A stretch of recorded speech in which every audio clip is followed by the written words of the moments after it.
Welcome everyone to today's talk is Cannabis for Endometriosis Harm Reduction. Um, I am just going to quickly go through our disclaimer for everyone.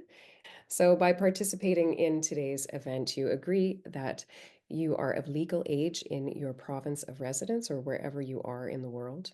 You understand that the information offered by Education and all affiliated parties and speakers is intended for the sole purpose of improving education and knowledge.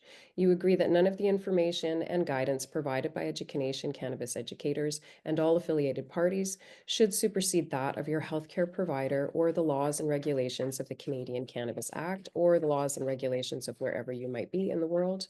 This presentation is being recorded and all recorded content remains property of Education. And I'm going to pass it off to Samara, who is one of our members, and she's going to share her personal story with you before we get into the thick of things. Hi, everyone. My name is Samara Attis. I'm a certified cannabis educator, but before that, I was a medical cannabis patient. And I came upon medical cannabis long before I came upon my diagnosis of endometriosis. As I'm sure most women are aware, that takes some time and some pretty interested physicians to really get you there. I just had chronic pain that couldn't be explained.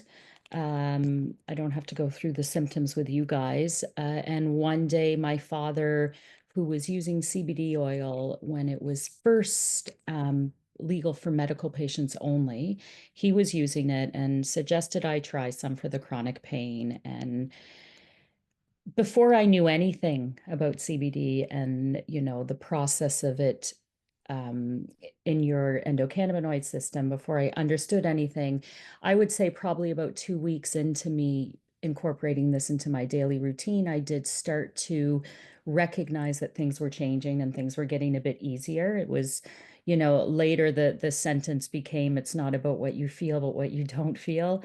And it was very much like that for me with CBD. I would get into bed at the end of the day and realize that I was much more functional throughout the day. Fast forward to some other diagnosis came along, adenomyosis, ulcerative colitis. And of course, I was already using cannabis recreationally and didn't really understand the medical side of it. I just knew I felt better. I just knew I wasn't nauseous anymore. I just knew I felt better at digestion. I slept better, everything. So I just started to learn as much as I could, and I came across education. I was trying so hard to find someone in Canada who could teach me something about the medical effects of cannabis because no doctor seemed to know anything.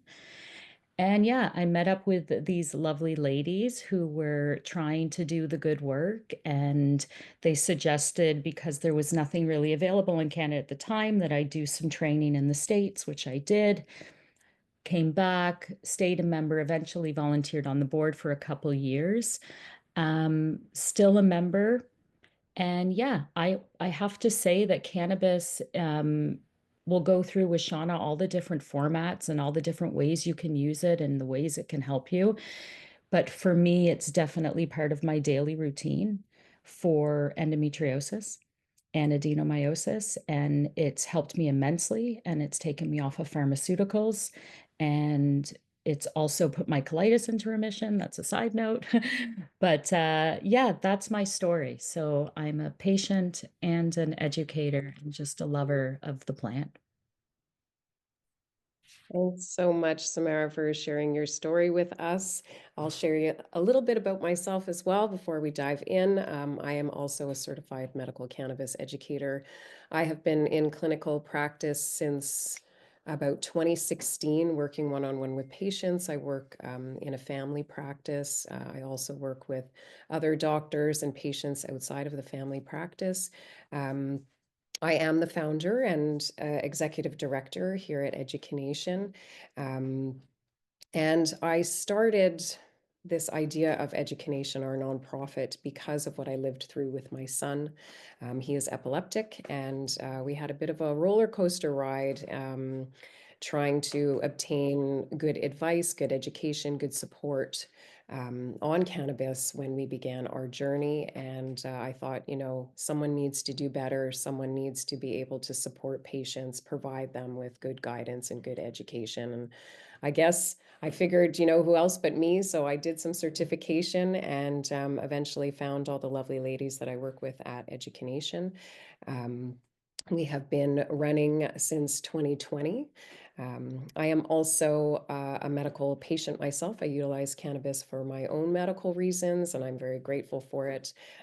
As a side note, my son has been seizure-free for 10 years now, utilizing cannabis. So he's never had a seizure since he started it, which is wonderful for our family. I love cannabis for that reason and for all it brings to me. I love it so much that I decided to build my house out of it. So you can see in my background, I'm living here in a hempcrete house. So I really think cannabis is a wonderful plant that can potentially save the world. And I realized that I didn't switch slides. Thanks for your patience. I'm going to just talk to you all a little bit about education, who we are, and what our association is all about. So we are the one and only association in Canada of certified cannabis educators dedicated to providing the highest standard of responsible education that supports respect for holistic cannabis plant medicine. Our vision is to cultivate a community of cannabis educators from diverse backgrounds and practices that collaborate to advance cannabis research, knowledge, and policies, to be the primary source of responsible cannabis education in Canada that supports the sharing of current evidence-based, unbiased, and accurate cannabis knowledge to cannabis educators, the medical industry, healthcare professionals, licensed producers, the government, educational institutions, and the general public.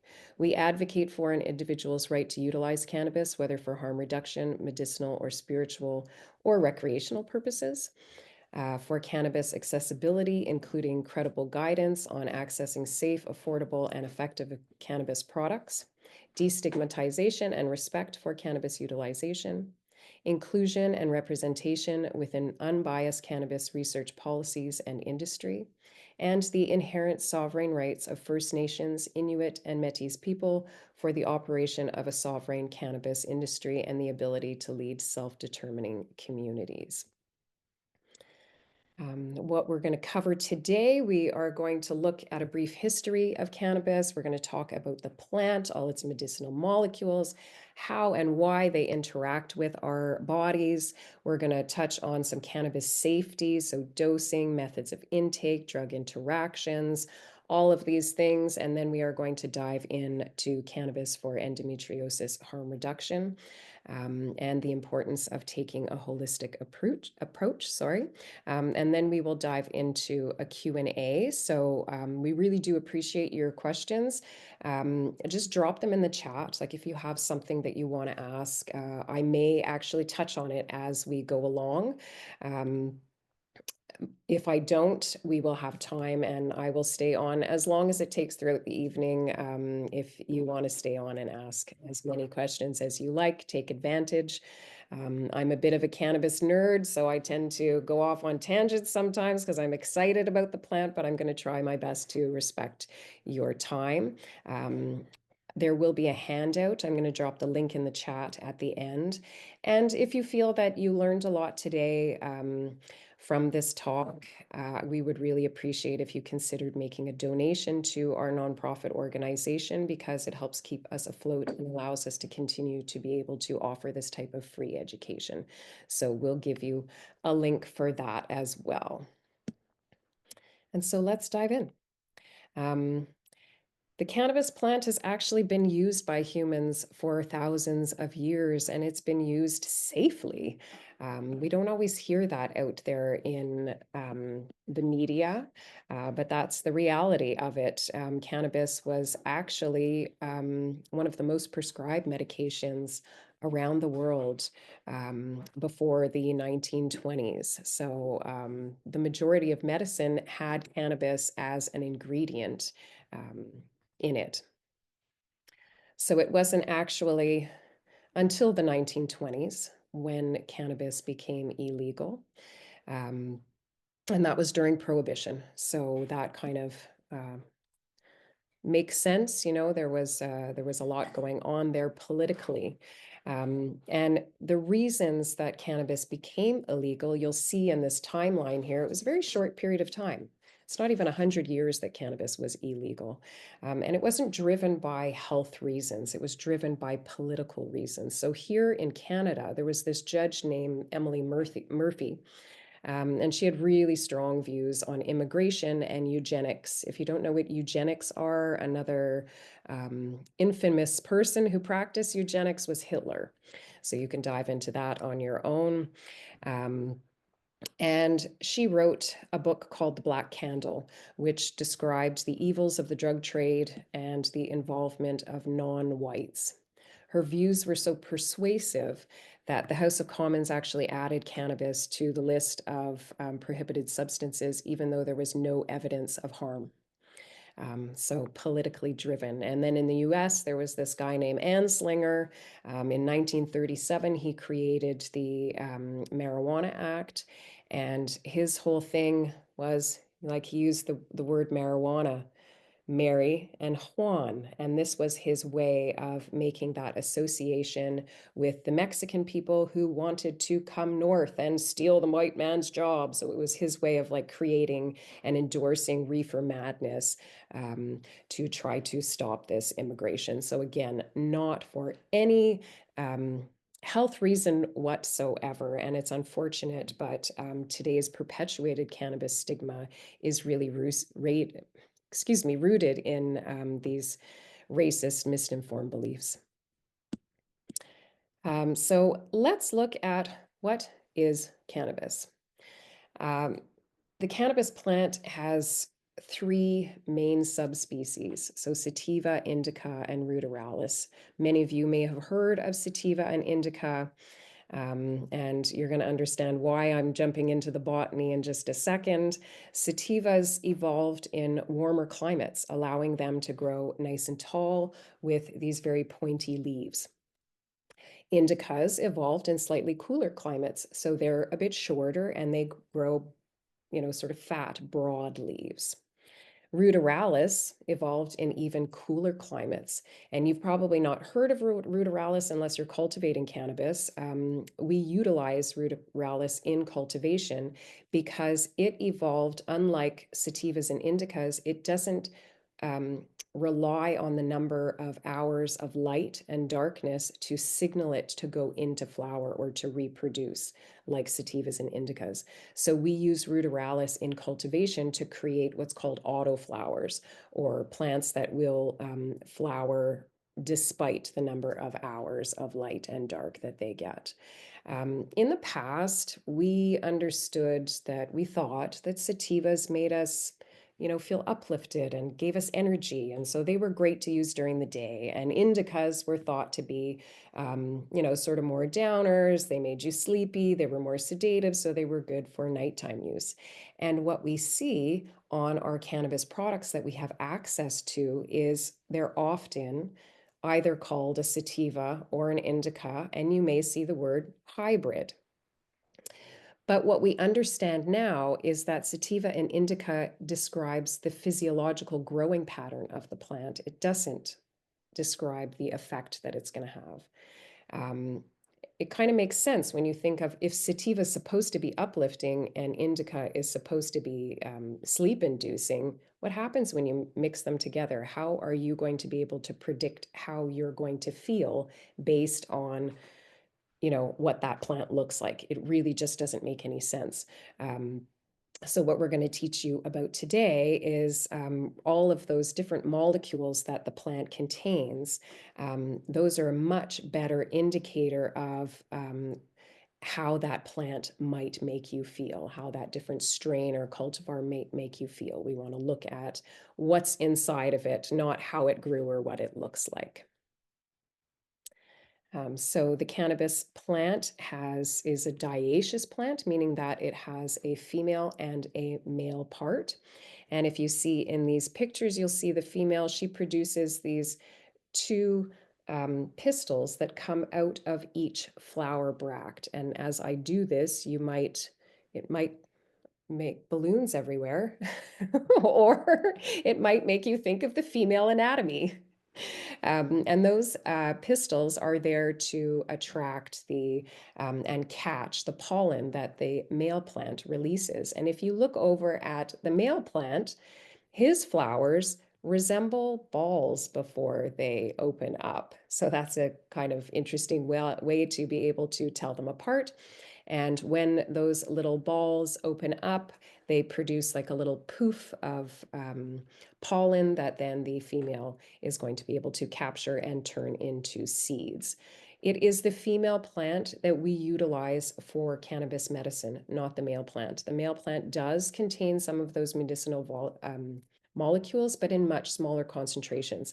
So we really focus on the female plant because she produces these beautiful resinous glands called trichomes, and it's within those trichomes that all that medicine is.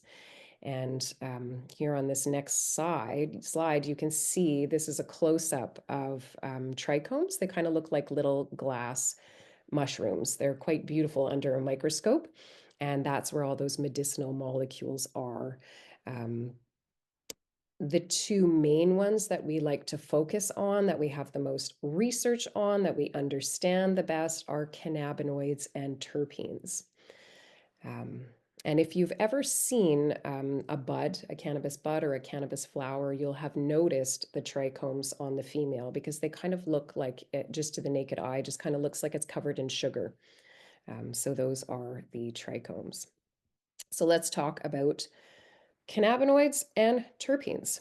Um, Cannabis is often referred to as a pharmacy within a plant because there are just so many different molecules in there. And as I said, these are the two that we really focus on because they are going to help us be able to predict how we are going to react to that strain or that cultivar or that product. And they're going to help us look for what we might need to meet our medical needs. So I like to say that cannabinoids are kind of responsible for the effects that cannabis has on it, whereas terpenes are responsible for the mood, so the feeling that we get from it. There are about 150 known cannabinoids in the cannabis plant. Some of you may have heard of CBD and THC. Well, there's at least 148 others in there. Um, THC is known for its intoxicating effects that make us feel high, while CBD is known for its non-intoxicating effects. CBD and THC are the most well known because they are in the highest concentrations, and so we studied them first because it was easy to find them.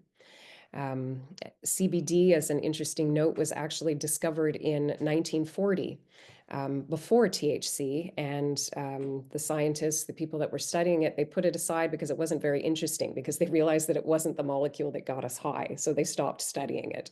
And now we're seeing a lot more studying going on. So there are also a lot, like I mentioned, what we call minor cannabinoids. Those are things like CBG, CBDA, THCA, CBC. It goes on and on and on the list. And they all have different effects.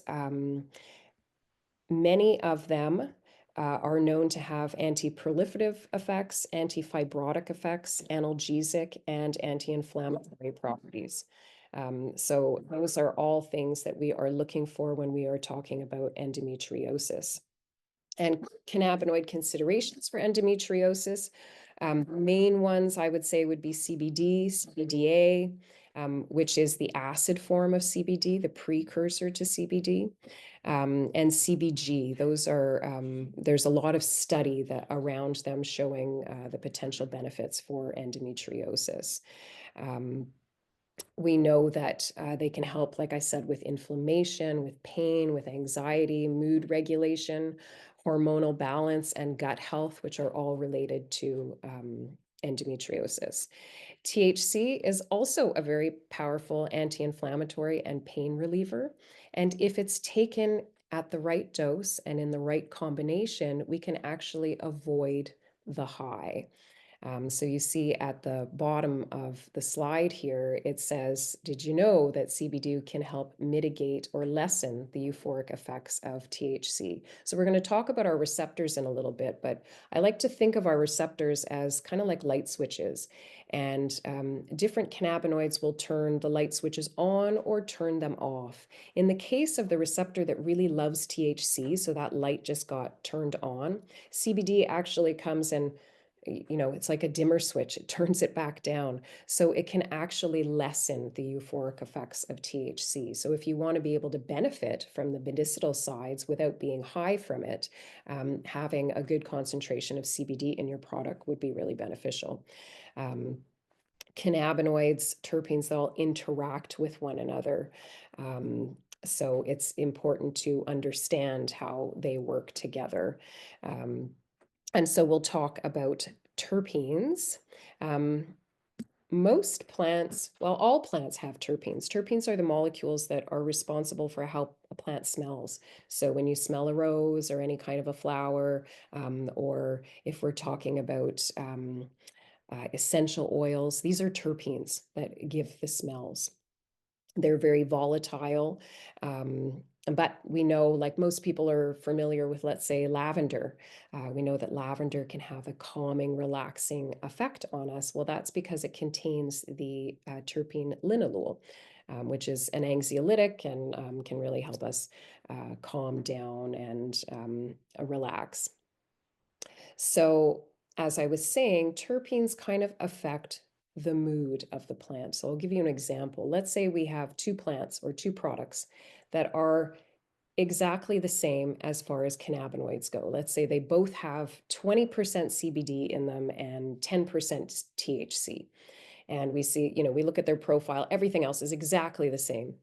But plant number one has, let's say, a lot of myrcene and linalool in it. We can probably expect that that is going to be a plant that is going to have a sedative, relaxing effect to it. Plant number two, let's say it has eucalyptol and pinene in it, it's much more likely to produce more uplifting, much more energizing effects. So, again, back to that whole sativa indica debate, you are better to know what molecules, what terpenes, what cannabinoids are in that product that you're consuming than knowing who cares if it's a sativa or an indica.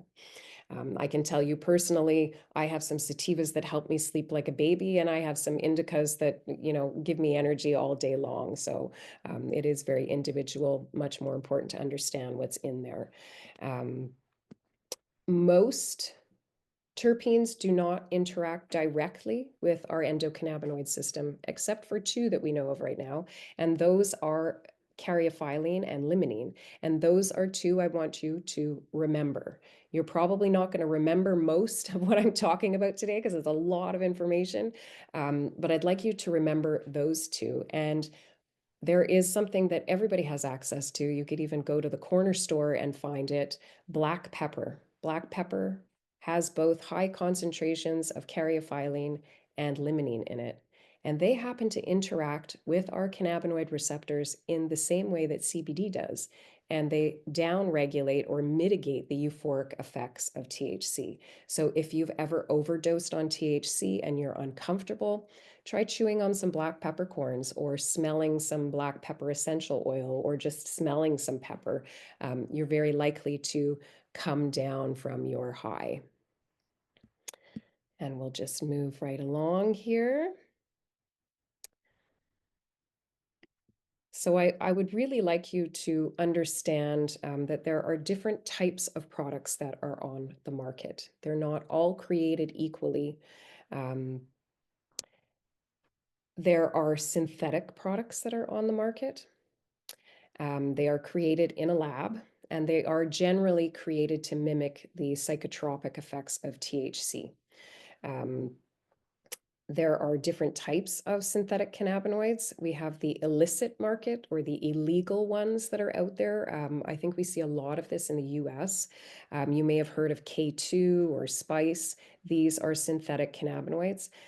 They are known to have many health risks, and those health risks are often very dangerous and potentially deadly. So I would suggest at all costs, please avoid synthetic, illegal, illicit market products.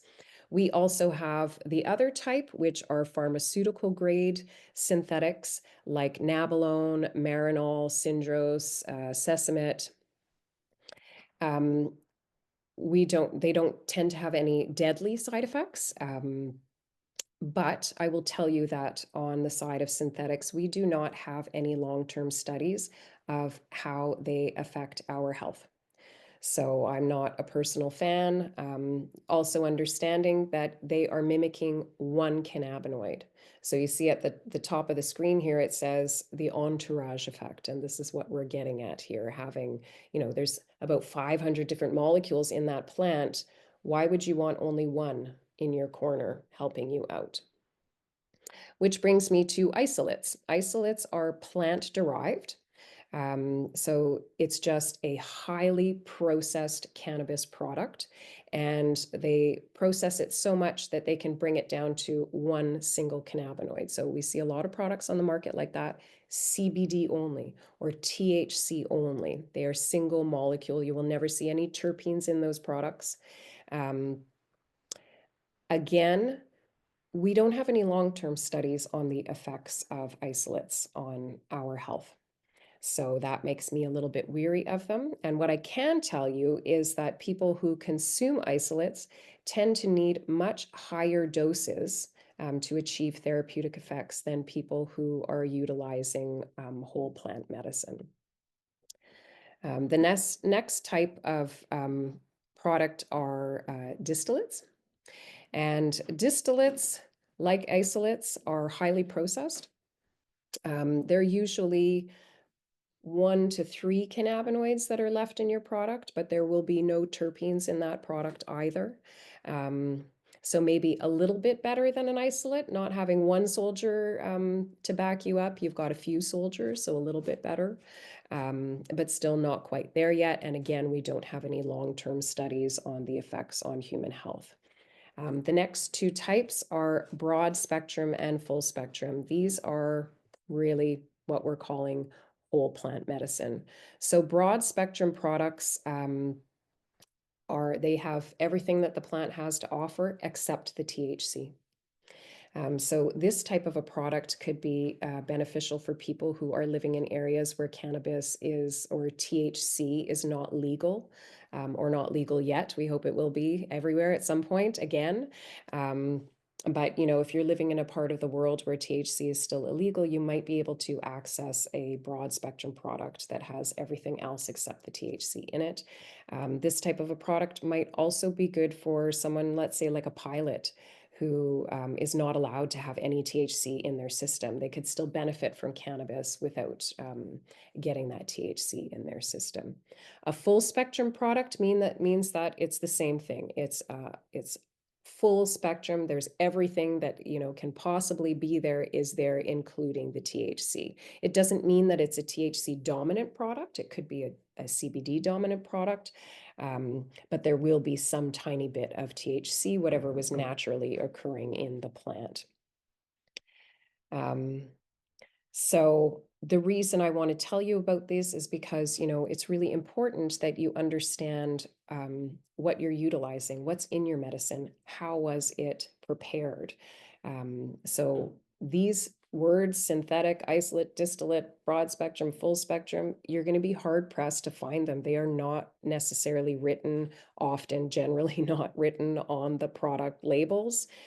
You may see it in the product description. I always encourage my patients to reach out to the licensed producer, the person who is, or the company who is producing these products, and ask them, what's in my product? How was it produced? And hopefully they are going to be transparent. If they don't want to be transparent with you, it's likely that it's not a very high quality product. So you might want to move on to something else. So now now that we understand a little bit about all of these different molecules and how they interact with one another, we are going to talk about why it is that they interact with our bodies. So we actually have endocannabinoid systems. And your endocannabinoid system was discovered somewhere between the 1980s and 1990s. Um, it's actually the largest signaling system in the body. It's responsible for all your body's other physiological systems. I kind of like to think of it as like the mother of all the systems, and she's kind of keeping all her kids in check. Um, and its name, endocannabinoid, shows us that it was the research being done on cannabis that led to its discovery. So it is named after the plant. Its main thing that it does in our bodies is it maintains homeostasis. So homeostasis means human balance or human health, and that is what the endocannabinoid system is responsible for. All vertebrates have endocannabinoid systems. So your dogs, your cats, birds, whatever, the only um, living things on our planet that don't are insects. Um, and if we can understand that it's responsible for regulating all of the body's other systems, it kind of helps us understand why we can utilize cannabis for so many different things. If there's something wrong with the endocannabinoid system, it's likely going to manifest itself as disease.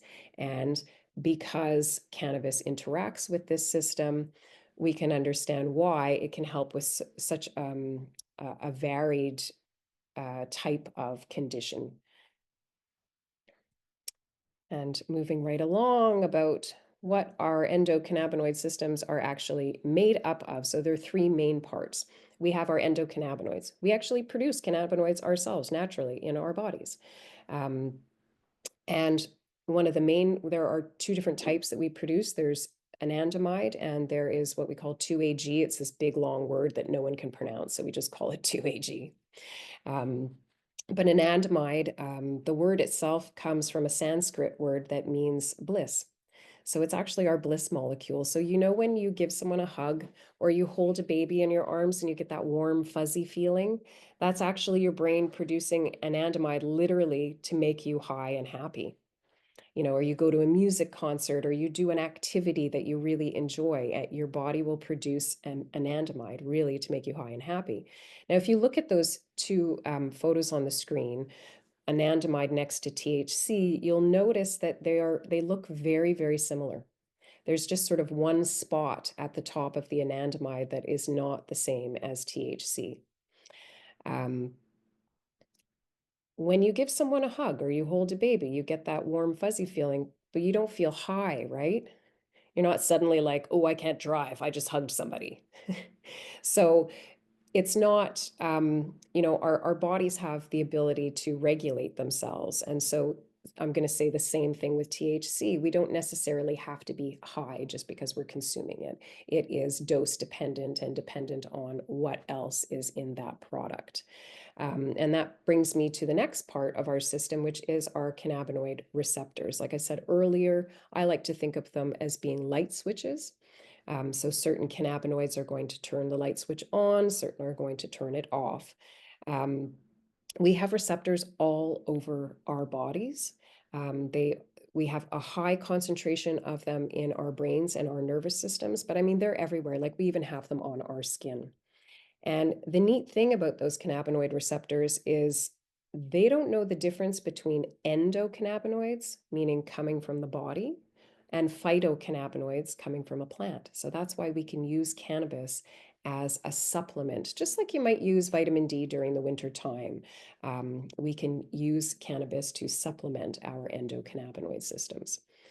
The third part are the enzymes. Those are responsible for creating cannabinoids on demand. So when you give someone that hug and your body's supposed to create anandamide, it is an enzyme that will create that. And those enzymes also help us metabolize. So to process the cannabinoids and then to get rid of them when we are finished with them. The main takeaway that I would like you to leave from tonight is that our endocannabinoid systems are as individual as our fingerprints. So that's why, let's say myself, for example, I have a really high tolerance for THC. I can take anywhere from 50 to 300 milligrams in a night of THC and still like be able to function. I'm not completely knocked out. I'm not having a bad experience. And then I have a friend of mine who is, 6 foot something, weighs like 250 pounds. If he took half of the dose of my smallest dose, he would be under the table for 3 days, curled up in the fetal position. We are all very, very different. So it's important that you respect your individuality. Right now, I'd like to dive in a little bit to cannabis safety. And I said just earlier that we have cannabinoid receptors all over our bodies, except for one place in our medullas. So that's the base of the brain at the base of your neck here. And it controls all of your autonomic functions. So your heart, your breathing, the things that keep you alive that you don't need to think about are controlled in that portion of your brain. We don't have cannabinoid receptors in that part. So an overdose is not going to kill you. You might feel like you're dying.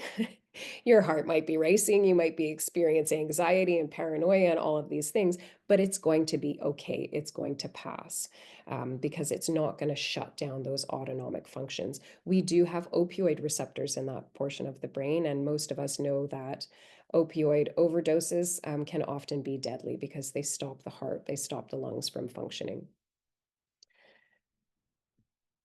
The next thing I'd like to talk about is drug interactions. So they're definitely a potential. It can happen. Cannabis can interact with pharmaceuticals. It can interact with other plants, with foods, with all sorts of things. Definitely a potential, but generally they are manageable, especially if we follow our golden rule of cannabis. I want you all to remember this. Say it as many times over as you possibly can. Start low, go slow, start low, go slow. This is what helps us avoid having dramatic effects with cannabis. If you just take a tiny little dose and you increase it ever so slowly, you are very likely going to avoid any dramatic side effects. And that goes with drug interactions as well. Um, I will tell you that generally speaking, most of the interactions with pharmaceuticals are hepatic, meaning that they happen in the liver.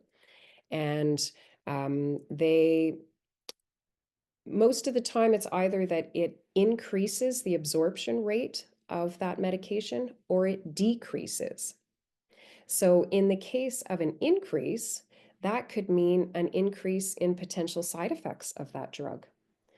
Um, So that could be a real negative. Sometimes an increase in absorption also means an increase of efficacy. So sometimes it's a good thing to have cannabis in the mix. We often see that with different types of cancer treatments, that the addition of cannabis, because it helps that drug work harder, be absorbed better, that it's more beneficial.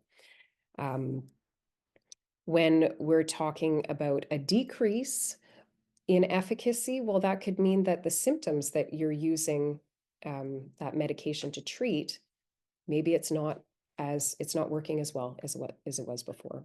So I really believe, and at Education, we believe that doing a drug interaction cross check and working with a certified cannabis educator or a cannabis educated healthcare provider or pharmacist is the best way to go about it. If you are aware of any potential interactions, well, you're going to be able to manage it.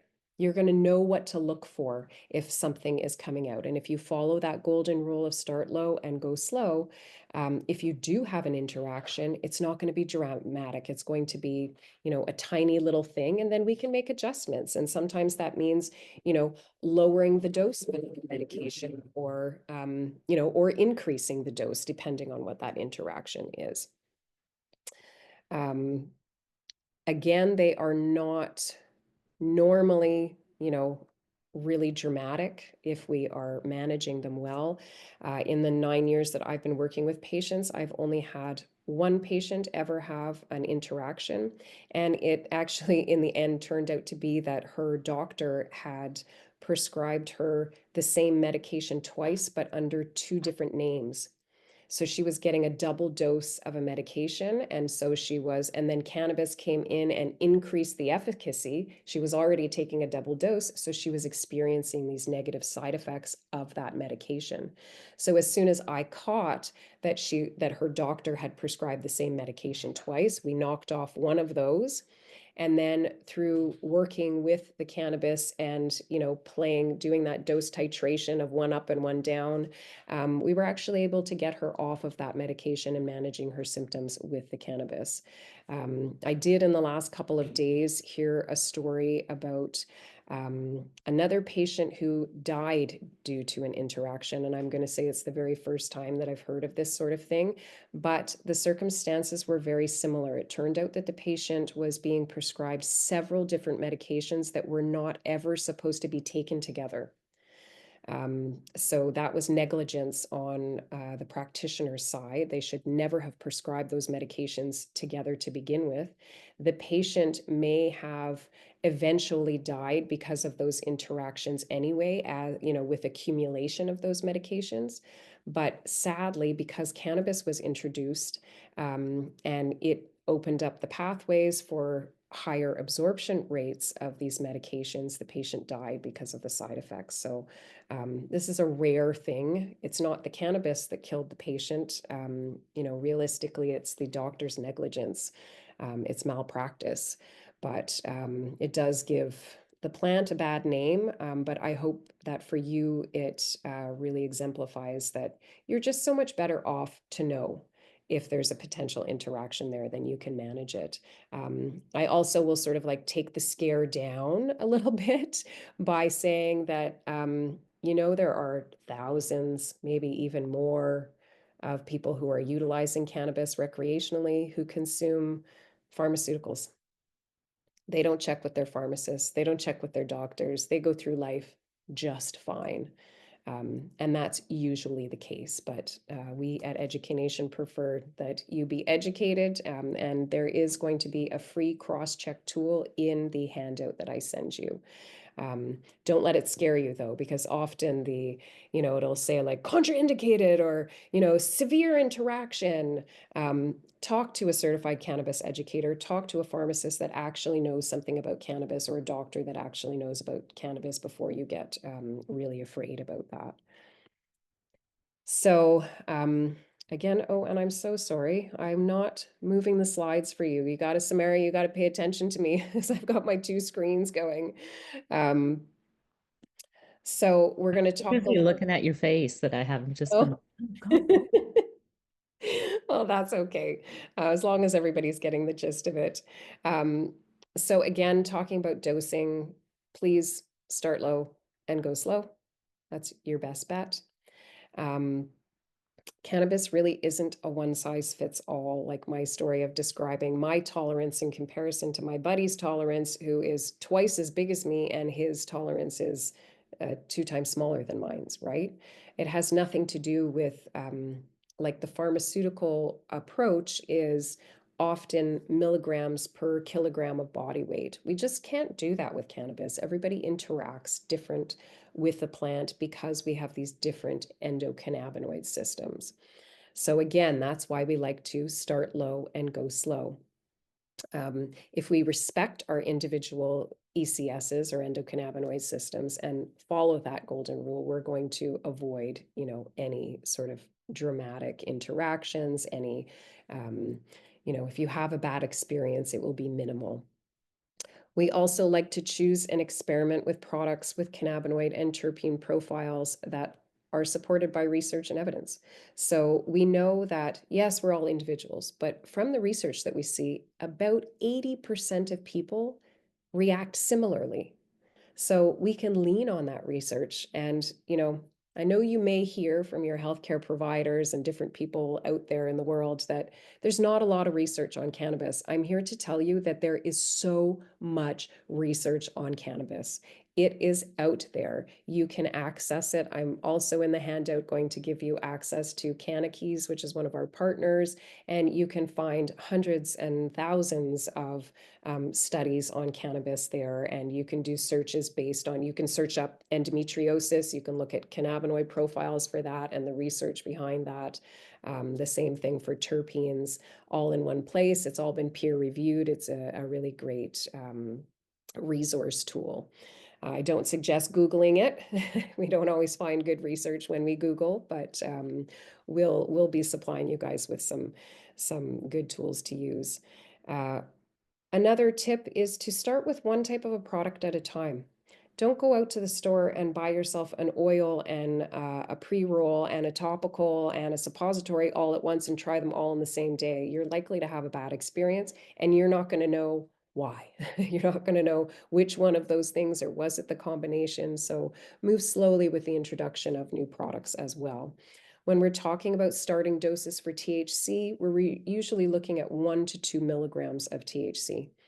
If you find that you happen to be someone who's really sensitive, you know that you have sensitivities to pharmaceuticals, food sensitivities, things like this, you might want to start with an even smaller dose. You can always increase your dose. It's much more difficult to come down from it. Starting doses with CBD are 2 to 5 milligrams. And when we talk about dose titration and increasing our doses with THC, it's the same, 1 to 2 milligrams at a time. Sometimes we hear from licensed producers that like double your dose. If it didn't work, then in a few hours from now, just double your dose. That can get to be a really big dose all of a sudden if you've doubled and then you're doubling again. So we like to move in smaller increments. CBD, same thing, 2 to 5 milligram increments. Um, how long should you wait? I always suggest wait 24 hours. If you've taken a dose of something today and you didn't quite achieve the therapeutic effects that you were really aiming for, tomorrow increase your dose a little bit. Cannabinoids also store in your body. So they store in your fat cells and you can build up your storage. So sometimes what we find is that a patient starts their titration and they're slowly increasing, and then they find the dose that's working for them. And I tell them to stay there for, let's say 3 weeks to a month, and then give it a try. Try lowering the dose. And often we find that people are able to lower those doses because they've managed to build up their own body's stores of it.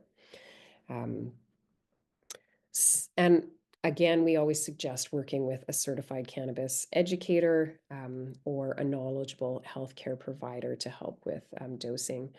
Um, and then now we are going to look at methods of intake.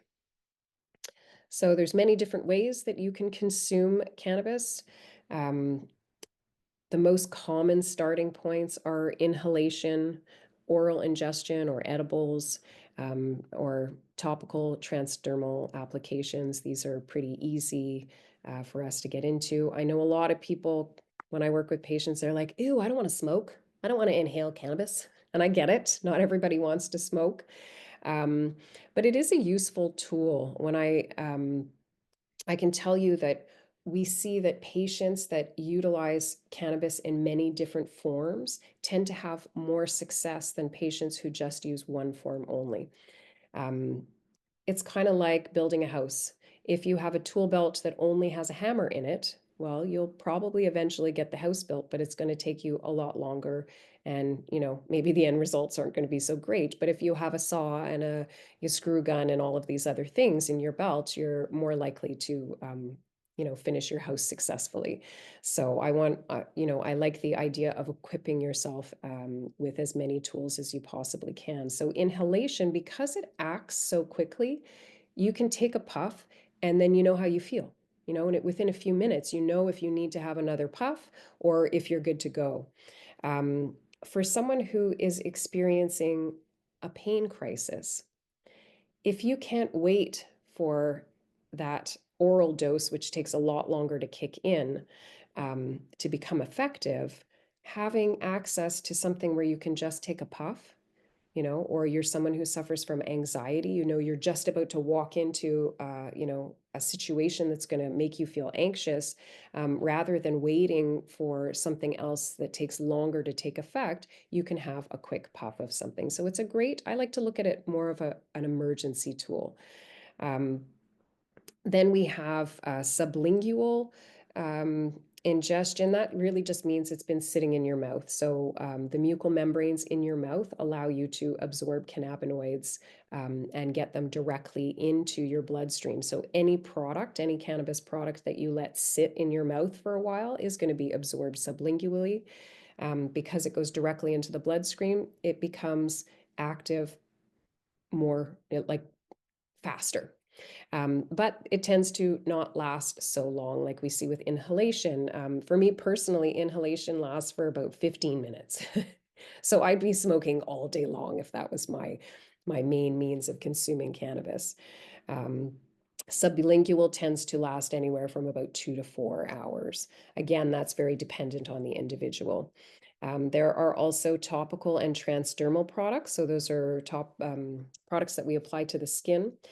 Topical just means it's really just sitting on the top. They're very useful for localized pain and muscle relaxation, also for conditions like eczema, psoriasis, dry skin, these types of things.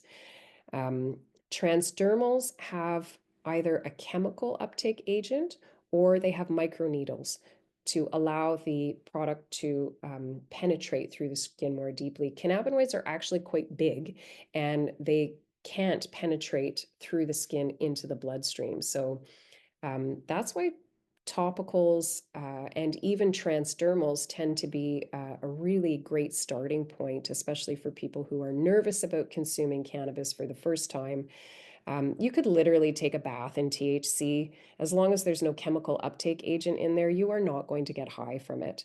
But you will experience the relaxation and, feel your muscles relax and maybe some help with pain.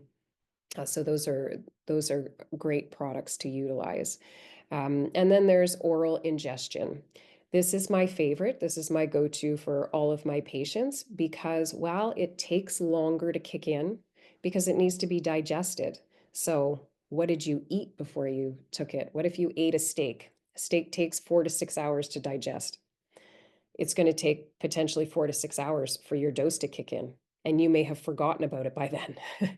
um, so, I generally suggest that, there's ways to do it so that the onset can be more predictable for you, like taking it on an empty stomach, following it up with some healthy fats to kickstart your liver, this type of thing. But the great thing is that it usually lasts in most people's system for about 6 to 8 hours.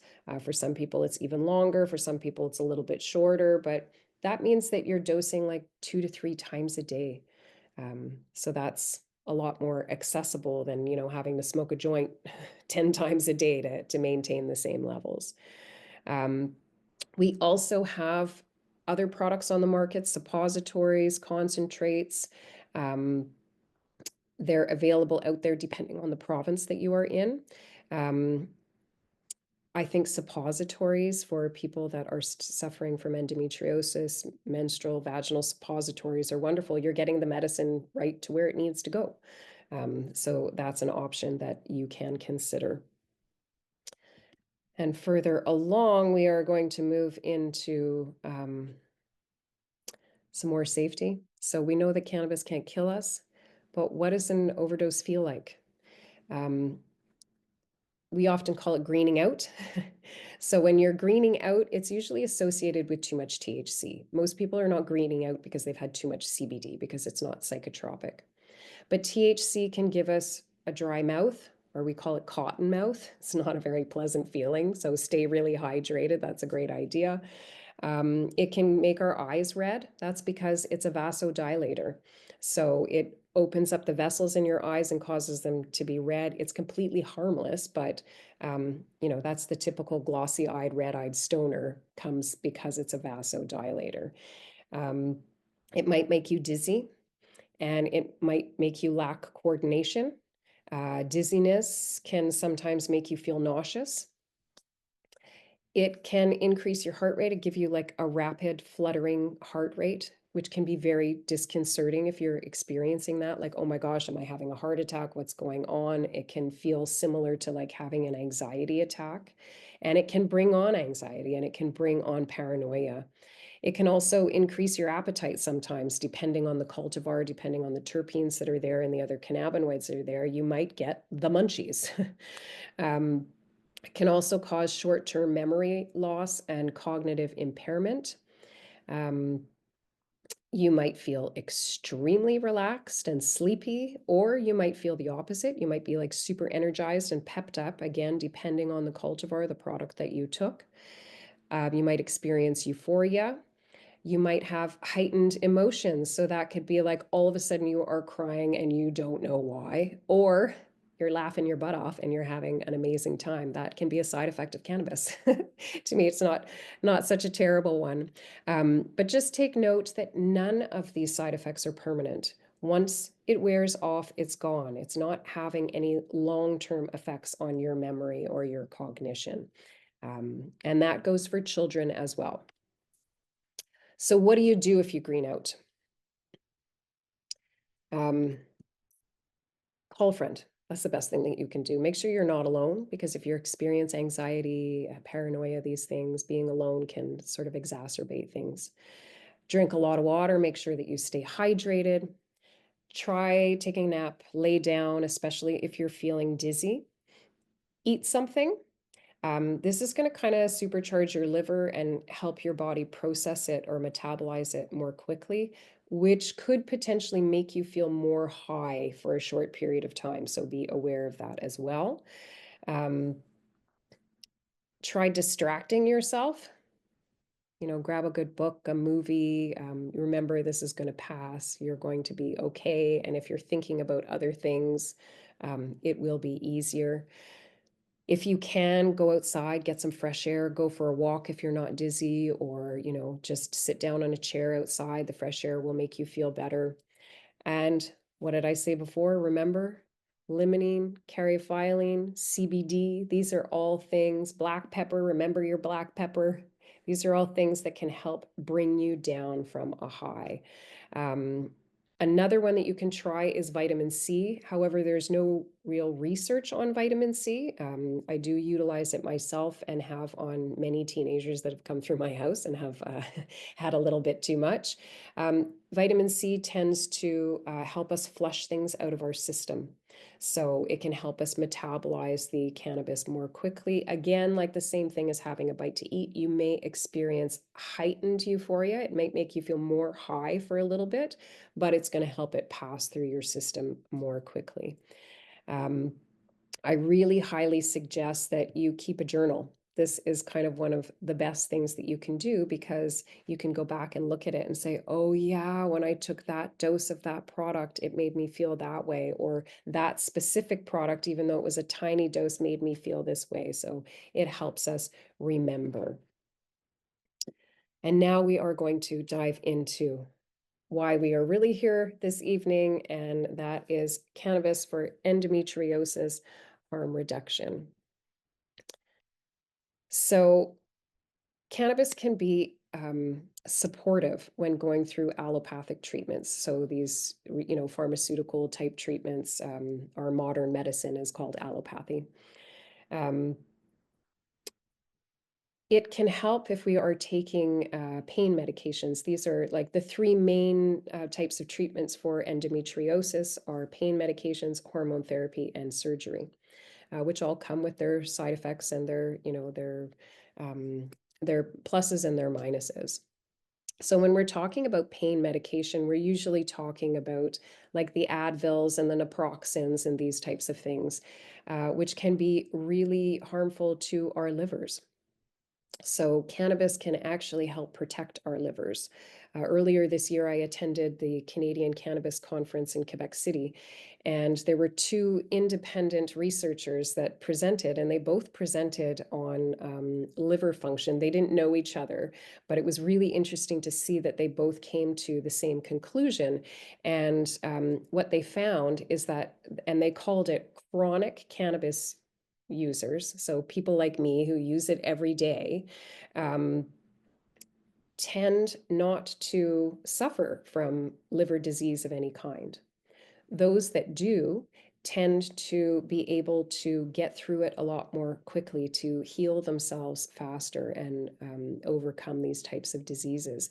And what I found really, really interesting is there's a type of liver disease that they call non-curable liver disease. And that means, well, they can't cure it, right? It's forever, except that chronic cannabis users were able to heal from non-curable liver disease. So it can help protect your liver. Um, Synthetic hormone therapies, which are what are traditionally offered through allopathy, um, cannabis may help to reduce the chances of cancer that is associated with that. So unfortunately, synthetic hormones are known to cause cancer. Um, but cannabis can actually create apoptosis, which is cancer cell death. Um, it inhibits, I'm sorry, I'm gonna have a hard time pronouncing this one, angiogenesis, or halts the formation of new cancer cells. It inhibits proliferation and metastasis, so meaning it prevents cancer from spreading. Um, so that is a benefit of taking cannabis alongside hormone therapy. It's important to note, though, that if you have a more forward-thinking practitioner that is prescribing bioidentical hormones actually will help protect you against cancer as well. Not at all the same thing as synthetic hormone therapy. So that might be one to think about and consider as well. Um, as far as surgery goes, um, cannabis can help manage pain and reduce inflammation. So those are two things that are, unfortunate common side effects of surgery. And it will help support your endocannabinoid system and speed up recovery. So when we're talking about cannabis for endometriosis harm reduction and symptom management, um, cannabis can help reduce pharma reliance, can help us manage and reduce pain and inflammation, relieve neuropathy, reduce bloating, improve hormonal balance, manage anxiety and depression, improve sleep, and reduce insomnia. Um, you might at this point kind of be thinking like, so could it cure my endometriosis? Um, the study of cannabinoid treatment for endometriosis is certainly showing great promise. And one of the studies that I came across while preparing for today's talk describes the anti-proliferative and anti-fibrotic properties of cannabis, in addition to their psychogenetic and analgesic effects. It seems to show really big promise in deep infiltrating endometriosis, which is characterized by chronic pain, hyperproliferation of endometriotic cells, and fibrosis. So there's definitely promise there. And there are certainly a lot of anecdotal reports of people saying that they have cured their endometriosis with cannabis. It's very likely that these people are probably using treatments like the Rick Simpson protocol for cancer. So using a highly concentrated cannabis product and taking very, very high doses of it. So I really don't suggest that you go out and just try this on your own. This is something that you should really be working with someone who understands these types of products and can help guide you through the process, because it's not just as easy as that, like, oh, I'll take these really high doses. You've got to build your body up. These types of products are not generally available on easily accessible on the market either. So it often requires making it yourself or sourcing it elsewhere, which can be dangerous. So really make sure, if you're going to go down that route, that you are working with someone who can guide you. So some of the methods of intake that I think that you should consider are inhalation, because simply it's a quick onset. Like I said earlier, it's fast. If you're having a pain crisis, you're doubled over. If you can have a puff of something, that might be really beneficial. Um, Right now, we see products on the market, vape pens. I'm going to suggest that you stay away from those. Unfortunately, even in our legal market, the current regulation does not require full transparency, so we don't necessarily know what's in those products. So vape pens that have little cartridges of liquid in them, I suggest staying away from them unless you know what's in it, you know that it's safe. Um, Vaporization can be really great because it generally is less irritating on the throat and on the lungs. Inhalation, contrary to popular belief, a lot of people, well, it's going to cause cancer because I'm smoking it. But it tends to actually protect our lungs against cancer. And research shows us that really the worst thing that's going to happen to you is you're going to develop bronchitis. And as soon as you stop smoking, that is going to, alleviate the problem. Vaporization can be done with, there are vape products out there that are for flour. So you're literally just grinding up your flour and putting it in a dry herb vape in the same way that you would roll, but then you're just heating it up rather than combusting it. It smells a lot less. I can actually use my vaporizer in my house and nobody notices that I've used it. Um, and it tends to be less irritating and potentially is allowing us to avoid some of those potential harms from combusting. Um, You might want to be on your next slide, maybe. oh, sorry about that. Thank you. The other reason that, we want you to avoid these types of vapes, especially on the illicit market, they often add things like glycerin and propylene glycol to thin the cannabis material so that it's vapable.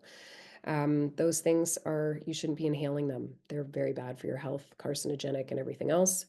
Um, they also add in artificial flavorings, which we know are not good for us. So I really strongly suggest that you avoid those. Um, Oral ingestion, like I said, it lasts the longest in our system. So that makes sense to be able to utilize something that's going to stay active in your system. You're going to be dosing much less often. I really like oil-based products because they tend to last the longest in our system. But you might also want to consider a cannabis tea. So cannabis tea, we make it, you can start with like just a little pea-size amount of a cannabis flower and you steep it in some boiling water like you would any herbal tea. But we suggest that you take it not with any fats. So don't put any milk in it or cream or anything like that. And try not to eat fatty substances while you are, like within a couple of hours before, a couple of hours after. The reason for that is that um, acid form cannabinoids, so CBDA, THCA. THCA is not psychotropic like its counterpart, THC. So you can consume a high THC flower and only consume the THCA because the acid form cannabinoids are more hydrophilic, meaning they can dissolve in water. Whereas their active counterparts like CBD, THC are hydrophobic. So that's why we utilize oil-based products or, like a solvent, an alcohol, something like that to be able to make those types of products. Um, so you can benefit from the acid form cannabinoids, which are actually a lot more powerful in smaller doses than the active form cannabinoids if you're drinking a tea. Um, some people don't like the taste of it, so you can add your other favorite herbs in there, a little bit of honey, something like that to make it more pleasant. Um, I would suggest trying that. It's a great way in, especially as a first time user, but avoid the fat because the fat is what is going to allow you to absorb like that active THC and might get you high. The other form that I would highly suggest is suppositories. A vaginal suppository, simply put, is getting the medicine to where it needs to go. In the States, we see a lot of like infused tampons. That's a trick that I use with my daughter. She suffers from really bad cramps, and so we literally just dip the end of the tampon in some cannabis oil and pop it up there, and it helps her manage her cramps. Um, there's a little bit of, we're kind of lacking a bit of research on the mechanism of how our bodies absorb suppositories. So, a lot of people believe that suppositories often allow us to consume much higher doses of cannabis without experiencing the euphoric effects. So especially like cancer patients who are utilizing the Rick Simpson protocol and are taking really, really high concentrations of THC, they can often tolerate it better through a suppository, but that depends how far up it goes. So if it's a rectal suppository, if it goes up too far, you're likely going to feel that high. So our rule of thumb is not, should call a rule of finger, just the end of your finger deep.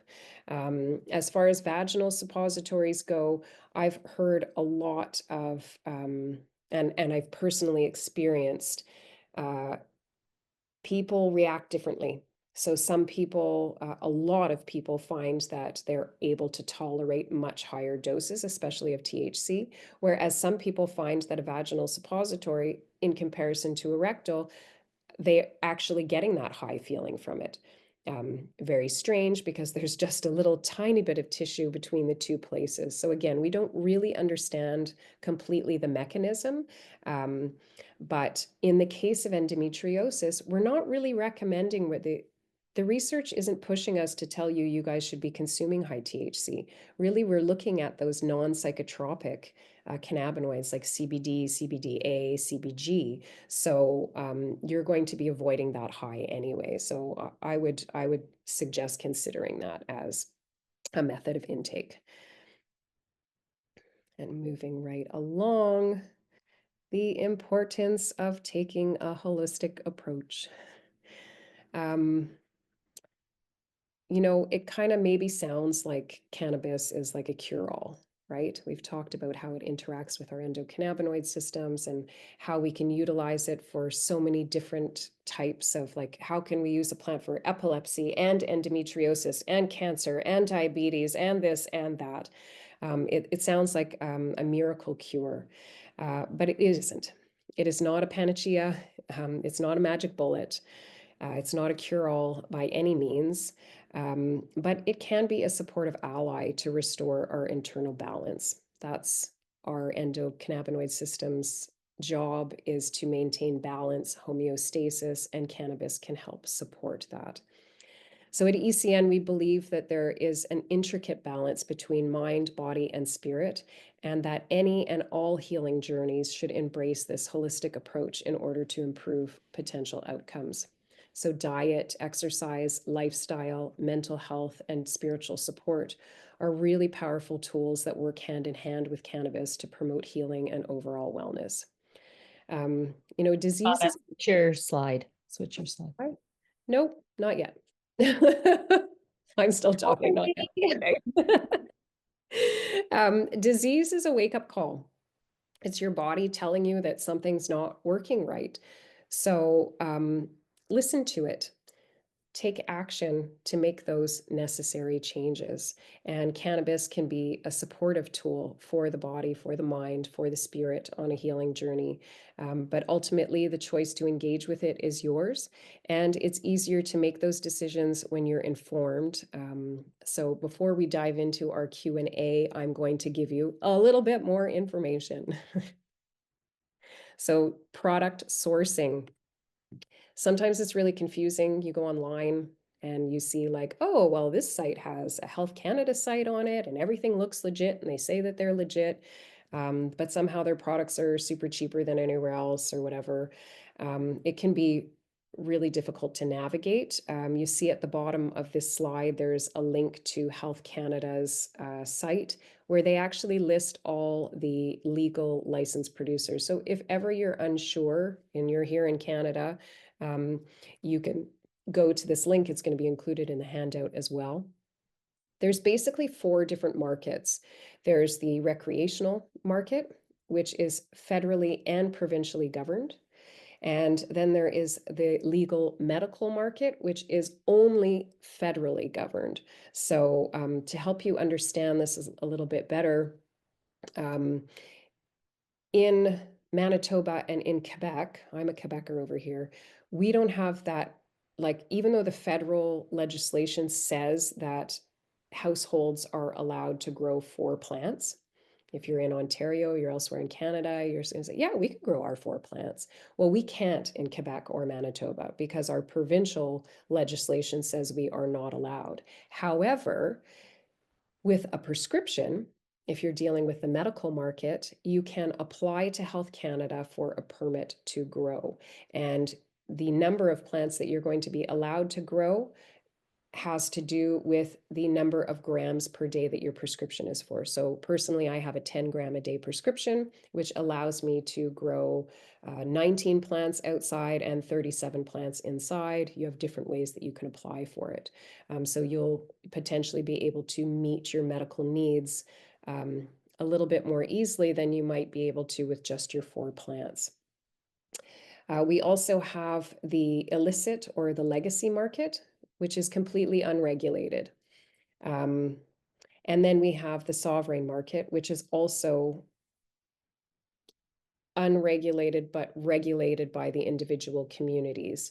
So often we see in the different sovereign markets, you're going to see the same type of products, the same companies that are selling on the illicit market.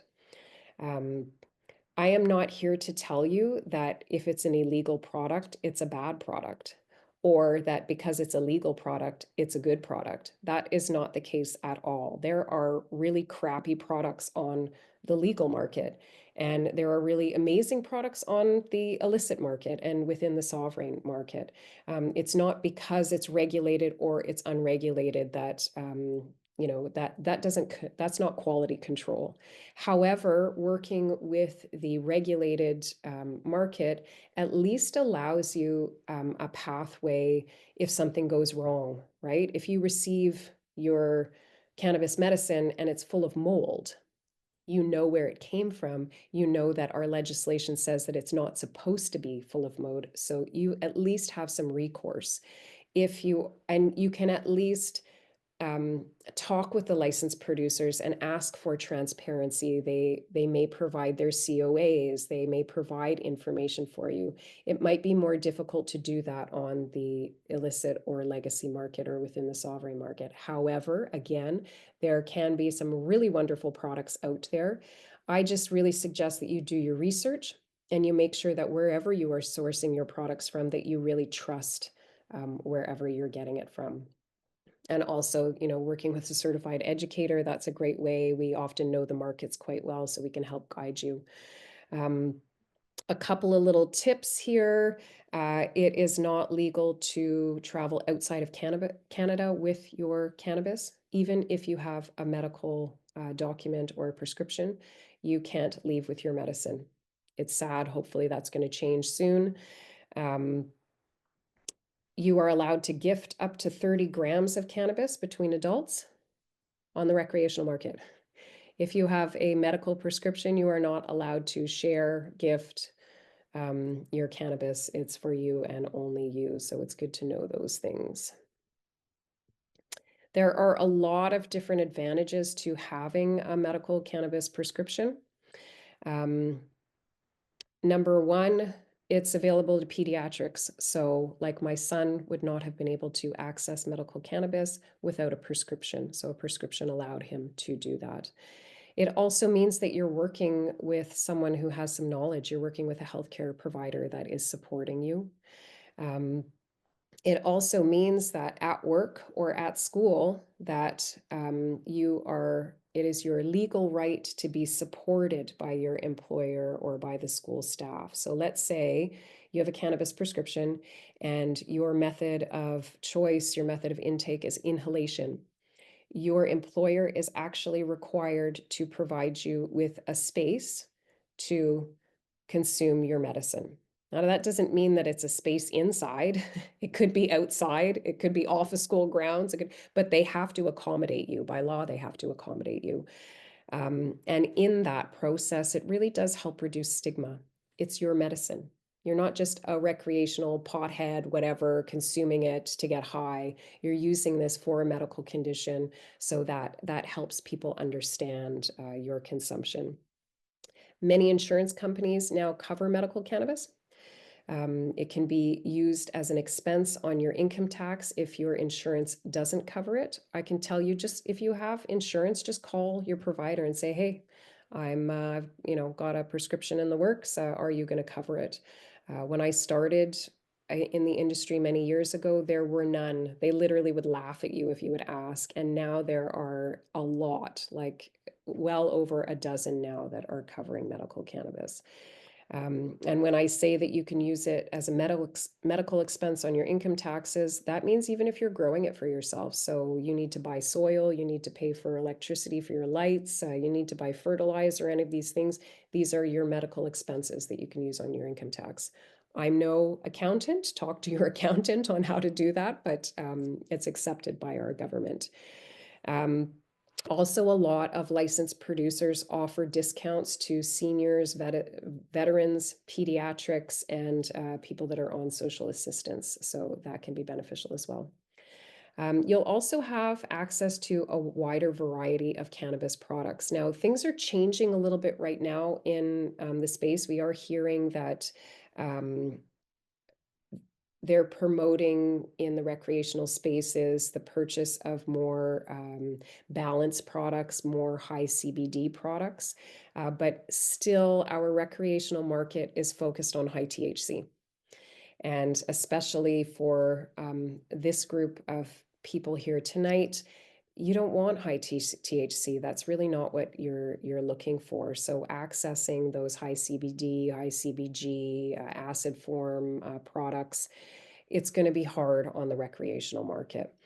Um, Another great thing is that with your prescription, you are ordering directly from the licensed producer over the phone or via internet, and it's delivered directly to your door. You don't have to go to the pharmacy to pick your prescription up, so that's kind of convenient. And again, as I mentioned, you can obtain a permit from Health Canada to grow for your own medical purposes or to have a designated grower grow for you.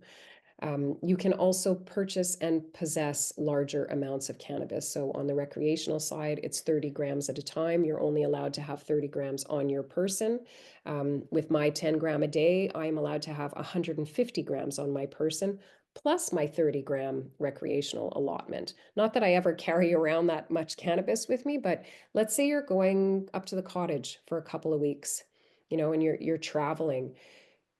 It's nice to be able to have a larger amount with you if you need it. So now we are going to go over some of our common questions. Um, how much is it going to cost you? If you have a prescription, I can tell you that the average person spends $100 to $150 a month. Um, that might feel like a lot for some people, but I like to sort of think about, what if you went out for dinner to a restaurant, with your better half or your girlfriend, your boyfriend, whatever? It's going to cost you at least that for one night of dinner. This is like a month's worth of your medicine. Your health is worth that money. The market has changed a lot over the last few years. When I first started, you could not get a bottle of CBD oil for under $120. You can buy one now for 20 bucks. It doesn't mean that it's the best quality, but you know, especially if you're working with a certified cannabis educator, we know the market, and if we know what your budget is, it's most of the time we can find something that is going to fit into your budget. So don't let that be a deterrent. Um, is cannabis safe for anyone to use? The basic answer to that is yes. Yes, it absolutely is. An overdose can't kill us. Overall, it's pretty safe. But if you suffer from uncontrolled cardiac issues, uncontrolled mental health issues, if you have dependency issues, these are reasons that you shouldn't just jump into self-medicating. Really, you should be working with a professional who understands and who can help you navigate that safely. So yes, it is generally safe, but be careful if you fall into any of those categories. Is it addictive? Cannabis is not known as a physical addiction because we have these endocannabinoids, because we produce cannabinoids ourselves. Our bodies don't become dependent on it like in the same way that they would, let's say, an opioid. We know that it's really difficult to come down off of opioids because our bodies become addicted to it and really need it. We don't have that with cannabis. Um, However, if you're that person who smokes a joint every night before you go to bed because it helps you sleep, and I take the joint away from you, you're probably not going to sleep very well for a couple of weeks, right? So it's sort of more of a mental dependency and a dependency on the symptom relief that you're getting from it, but it's not a physical addiction. Um, does cannabis cause brain damage? Well, I love this one because we can't really say much about kids. And that's because there's not any research out there on healthy children because that's unethical. We're not going to start giving healthy children cannabis to see how it affects them, right? That doesn't make sense. There's a lot of research on kids that have epilepsy, kids that have, ADHD or developmental issues. And we know that the benefits generally outweigh the risks. But we can't say for sure what it does to the developing brain. So we generally err on the side of caution. Now, the other side of that, we know that cannabis is a neuroprotectant and it also can create neurogenesis, meaning the rebuilding of the neurons in the brain. It's commonly used for conditions like epilepsy, Alzheimer's, dementia, and brain injuries because it is a neuroprotectant and because it can help neurogenesis. So, no, it doesn't cause brain damage in adults. In fact, it may protect our brains. My favorite patient stories, and even with my own mother who had dementia, cannabis was a huge game changer. It gives them back their ability to live. It almost gives them back their, a lot of their capacities and everything. There's huge potential there. But when you're high, you're stupid. Don't ever forget that. Don't go drive your car or operate heavy machinery. There is effects on your short-term memory. It's going to come back. It's not a long-term thing. When you're not buzzed anymore, you're going to be okay. But we tend to be kind of stupid when we're high on THC. But it's not affecting our brains in a negative way. Does it cause anxiety and paranoia? 100%. Yes. Yes, if you overdose on THC, you're probably going to experience anxiety and paranoia, but that is completely dose dependent. And it's really related only to high doses of THC. You're not going to have those effects with a high dose of CBD or CBG, or any of the other non-psychotropic cannabinoids. So again, that start low, go slow, we can avoid these things. How much does it cost to obtain a medical document or a prescription? If you are getting it directly from your own healthcare provider, it costs you nothing because they are going to pass your Medicare card or your OHIP card or whatever your Medicare is in your province. Um, Unfortunately, if you are going through a cannabis clinic, generally they will offer possession only prescriptions. So that means where you are purchasing your products from a licensed producer, they will offer those for free because they have a relationship with the producer, and every bottle of oil, every gram of cannabis that you buy from them, they get a little kickback from it, and that's how they keep their clinics afloat. Um, but when it comes to your legal right of being allowed to, with a prescription, apply to Health Canada for your permit to grow, those clinics don't make any money when you're growing your own. So they generally are going to charge you for that. And still, right now, the average fees is $20 a gram. So if you have a 10 gram a day script, it's probably going to cost you about 200 bucks. So depending on the clinic, it's usually around there. That sounds a little hefty, but I'm going to tell you, back in the day when I got my son's first prescription, it was $100 a gram. So at least the prices have come down a little bit from there. And moving right along here, we're going to look at our main takeaways. So, disease affects every part of a person's life, and healing requires more than just treating the symptoms. Cannabis can help restore the body to homeostasis, bringing balance and equilibrium. It reduces inflammation and oxidative stress and improves quality of life by improving sleep, mood, appetite, and pain endurance. Cannabis works with your unique physiology to safely manage, maintain, or maneuver your health. Whatever your intentions might be, cannabis can be a supportive ally targeting your specific needs. It's important to be armed with all of the right tools, and knowledge can be your first step to empowerment. The more you know, the better you can advocate for yourself. And for your well-being, and make sure that what you are doing aligns with your best interests. Um, Rather than, going by the standard care, right? These standard care practices. You go into the hospital and you get every person that has this particular condition is going to be prescribed the same thing and treated in the same way. Cannabis, I think, allows us to really shine as individuals and to connect to ourselves as individuals, because we understand that our endocannabinoid systems are individual, and we take that same approach. Um, so I hope that you learned a lot here today. And like I said, I'm going to stay on to answer some of your questions. Um, I also want to let you know that if you are interested, we are a nonprofit. Like I said, you can make a donation. You can do that by sending us a little e-transfer to educanationinc@gmail.com, or you can go to our website at educanation.info. There's a little donate button there. Um, we would appreciate that to help keep us afloat. We also offer memberships, and I think that the community membership would be ideal for this group tonight. It is designed for patients, for caregivers, for recreational utilizers, anybody who's kind of curious and wants to learn more about cannabis. It gives you access to a collection of recorded educational videos on different subjects, like we've done tonight. We also have monthly chill and chats. So that's where you can come to a supportive community and ask your cannabis questions to a certified cannabis educator in a supportive environment where you don't have to feel shy or silly or stupid for asking these questions.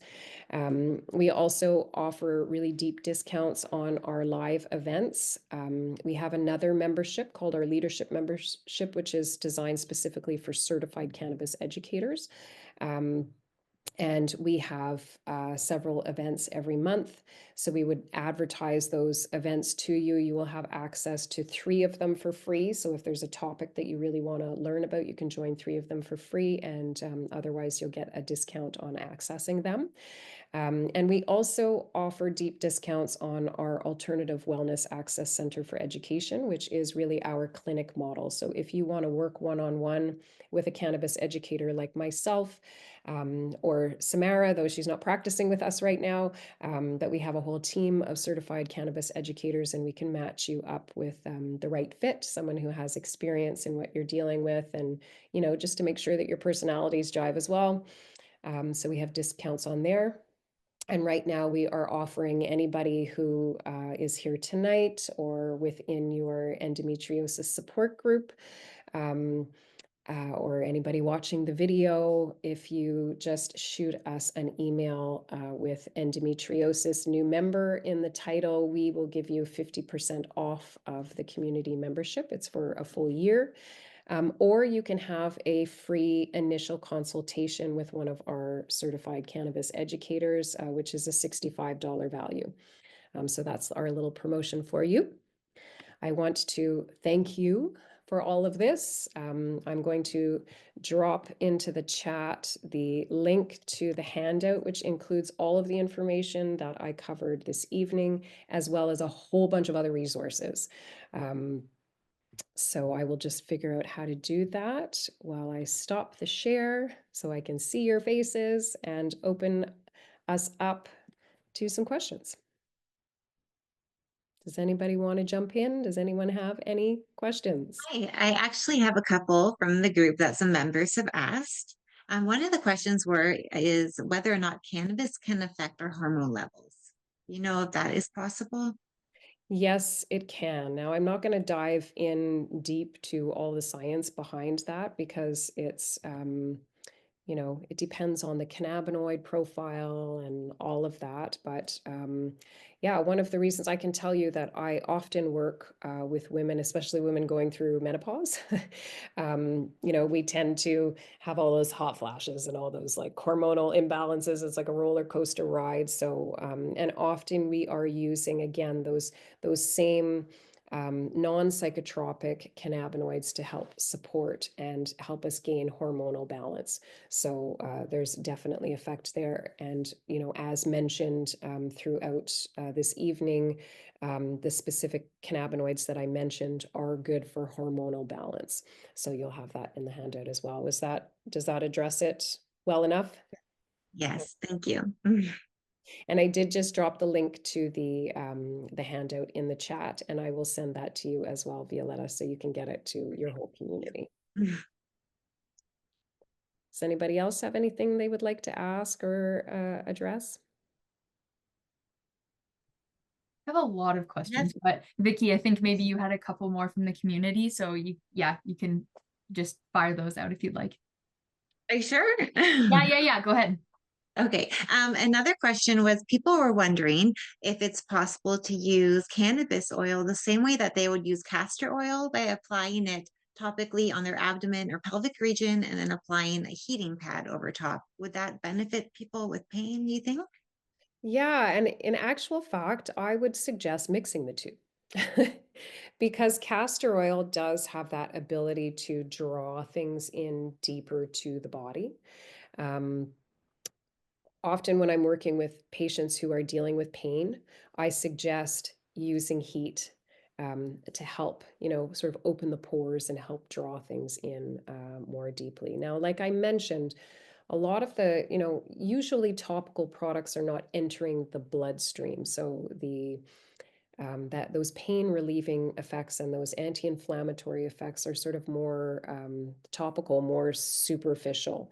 They don't get that deep, but that also depends on your own situation, right? And how you react to things. I have a friend who I make my own topicals because I grow my own. So I make all of my own products and I make this salve for pain. It's got all sorts of essential oils in it.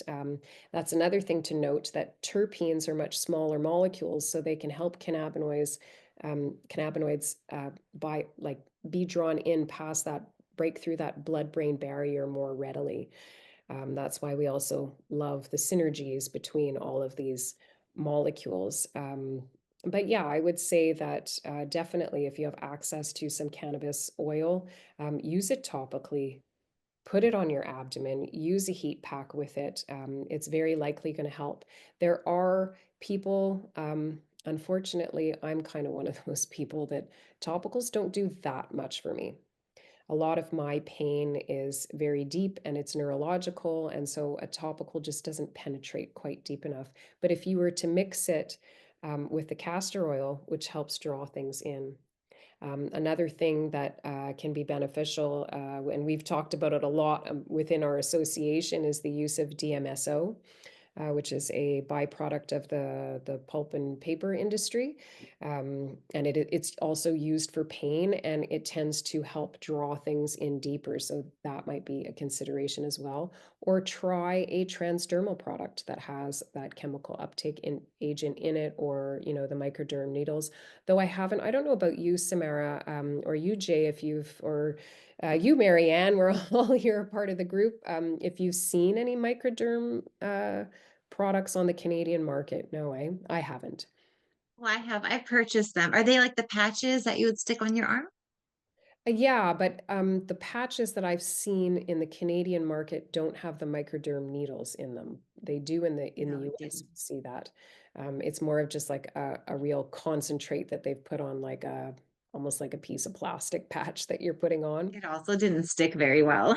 They don't stick well, and then they get all gummy and gross, and they say that you can take them off and reuse them, and it's like it doesn't work well at all. But some people really benefit from those.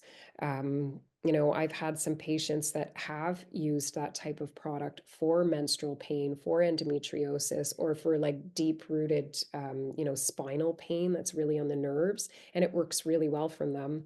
Whereas others, it doesn't so much. Again, we're individuals. It's definitely worth a try. I would absolutely recommend. I love that you have some of your group are already using castor oil, and with that heating pad, that is a great go-to. Add some cannabis to it for sure. That's great. I have one last question and then I won't bother. So I'll let Lexi speak afterwards. Sorry for hogging.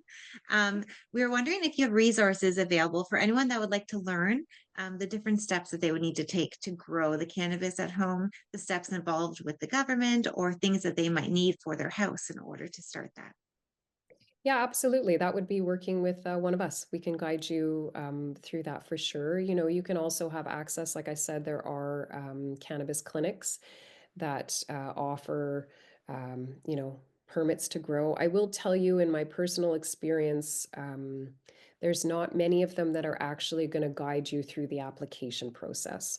We do at Education. I do with my patients because it's not a very like obvious process when you look at it. So it's, you know, it's a good, I have patients that I've been working with for several years and they still ask me to fill their forms in for them. I'm like, you should be able to do this by now. You've been doing this for like 8 years or whatever, but they still come back to make sure that it's done properly. Um, yeah, we can absolutely walk you through that. Again, it's going to depend, like I said, if you're working directly with your own healthcare provider, you're not going to get charged for that prescription. We also, as cannabis educators, I offer the service of communicating directly with your healthcare provider. So if your healthcare provider is saying like, it's not that I'm not going to support you in your use of cannabis, I just don't know what I'm doing. I don't know enough of it. Or, you know, I think that I'm not licensed to prescribe it, which is not true. All practitioners, healthcare providers are licensed to be able to do that. So I can educate your healthcare provider, and you know, we have a basic documentation that we use to communicate with the healthcare provider, which goes through like what our recommendations are for you as a patient, drug interactions, things that the doctor should be aware of, you know, what the dosing protocol is, how we're going to work together, and then a step-by-step guide as to how to write a cannabis prescription, because it's not the same as other prescriptions, how to keep their paperwork, how to make sure that they're, you know, staying on the up and up with everything. So that's a potential as well, as long as your healthcare provider is willing. I don't make cold calls anymore. I did when I first started. And then I'd get like, you know, the healthcare provider that had no idea that I was going to call. And then they're like, what is a cannabis educator? You know, click. So as long as you've had the conversation, we can definitely help advocate for you and help you get through that process. Thank you. Lexi, did you want to jump in? Yeah, thank you so much for that. That was very informative. I think I'm still digesting information. Some of this was a review for me that I learned in school, which is nice to have that coming back. So let Can me see if I can ask you what, formulate. can Sorry. I ask you what school you went to that you learned any of it? Um, I've taken some like psychopharmacology classes and brain and behavior classes through yeah, my psychology education.